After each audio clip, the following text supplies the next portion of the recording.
Disintegration. Is there a theme to this record? The whole project was triggered by me writing the words to the song Disintegration about last April, around the time of my 29th birthday last year. And it was just about the sense of falling apart that I can't ever seem to shake off. But I think it's true for everyone, really. That sort of triggered off a whole sort of sudden blurge of words over about a 2-month period, and I just wanted the group, if we were going to do something else after the Kiss Me album, I knew that I wanted us to do something that had a bit of intensity to it, so that I could spend some time getting back into things that we used to do a few years ago, a bit more bite to them rather than just sort of pop stuff.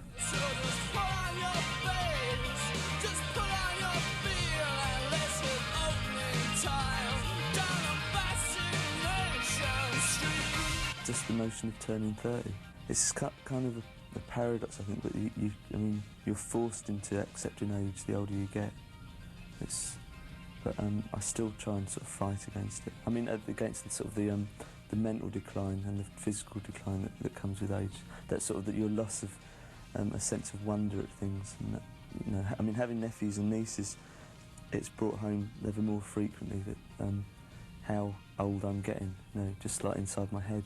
I've not been fascinated by things I used to think were really fascinating, and it's just a bit worrying. It's a bit sad. So I try and fight against it by doing something, like writing songs. I don't know why, but you sort of hit certain ages and you sort of reevaluate like what you're doing, what you're going to do. So I think it's the same for everyone. It just comes out in different ways. Some people get divorced, some people get married, some people write songs. I mean, there's a million different ways of sort of coping with it, and I don't know, it's sort of been driven home to me gradually, how old I'm getting. Whenever I'm alone with you make me feel like I am home again. Whenever I'm alone with you make me feel like I am whole again. Love Song sounds like perhaps the most traditional thing that you've ever written. Are you proud of it for that reason? Yeah, it was because me and Mary got married last year and I couldn't think what to give her for a wedding present, so I wrote her that song. It's cheap and cheerful.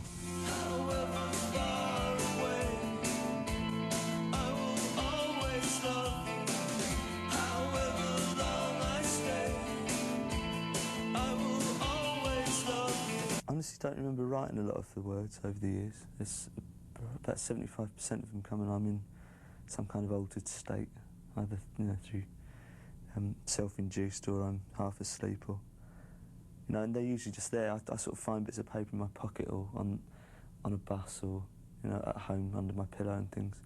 It's very rare that I actually sit down and think, right, I'll write a song, I'll get this out. Very rarely is a song ever written in one go either. I usually piece 2 or 3 bits of writing together so that it doesn't mean just one thing, which is where a lot of the obscurities come from over the years. I mean, looking back, I find it difficult to decipher some of the things that I've written. How is it for you when here are all these Robert Smith lookalikes down there right in the front of the stage looking back at you? I've got such short sight, I very rarely see any of them. I just don't feel that comfortable about being stared at so much anymore. It's just, it gets to me. I mean, we've only reached like a very moderate level of success compared to, other people who are wildly successful, but I think that a lot of them want to be successful, and I never really imagined that we'd get to this point, and we've sort of stepped past an imaginary line beyond which I don't really feel comfortable. Like playing Giant Stadium last week in New York was awful. It's a really, really awful experience, and just being stared at so much. It's this sort of I mean, it's always been unnatural. I mean, doing this is very unnatural, but I've been able to cope with it a lot better, and I just find it's impinging on my personal life too much. The addictive nature of like that kind of the sense of being stared at and the adulation it is. I mean, it does feed your vanity to an enormous degree, and sometimes it's really good fun, and it'd be stupid and dishonest to deny it. But it can reach a point when, if you lose sight of the actual reason why you're on stage and why you're performing to people, the whole thing just becomes very hollow, and I think that's what happens to too many people. I wouldn't really like it to happen to us after all the things that we've done. it would take away from things, I think. What do you do to keep your curiosity alive? I spend a lot of time with my nephews and nieces, and it's really healthy.